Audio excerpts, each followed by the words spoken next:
Preview.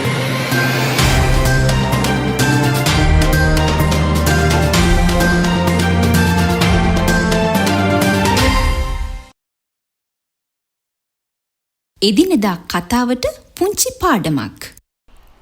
Breaking news සහ latest news අතර වෙනස මොකක්ද? අද කතා කරමු ඒ ගැන. Motivation to English by Thushara Pandithawansha. Thushara Pandithawansha. Breaking news. මේ බ්‍රේකින් නිවුස් කියන්නේ යම් කිසි සිදුවීමක් සිදු වූ වහාම හෝ ආරම්භ වූ වහාම ලැබෙන තොරතුරු විකාශනය කරන එක. මේකට උණුසුම් පුවත් කියලත් සිංහලෙන් කියනවා. තව විදිහකට කිව්වොත් ටීවී එකේ වෙනත් වැඩසටහනක් යන අතරේ ඒක කඩාගෙන නැත්නම් බ්‍රේක් කරගෙන තමයි මේ නිවුස් එක එන්නේ. අපිට එහෙමත් මේක මතක තියාගන්න පුළුවන්. Breaking news. We'll bring you all the latest breaking news as it happens. අපි අලුත්ම breaking news ඒවා සිදු වූ වහාම අරගෙන එන්නම්. Breaking news.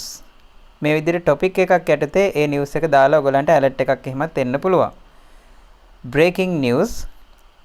The missing child from Kalutara has been found safe and well. Kalutara නැති වෙලා හිටපු ළමයාව ආරක්ෂිතව සහ ඉතා හොඳින් ඉන්නවා හොයාගෙන තියෙනවා. එතකොට latest news කියන්නේ මොකක්ද?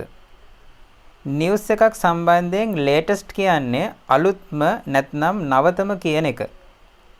latest news අලුත්ම පුවත්. හරි.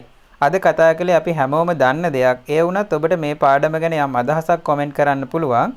අපි තවත් පාඩමකින් හමු වෙමු. තවත් මෙවැනි පාඩම් සඳහා Motivation to English සමග එකතු වන්න.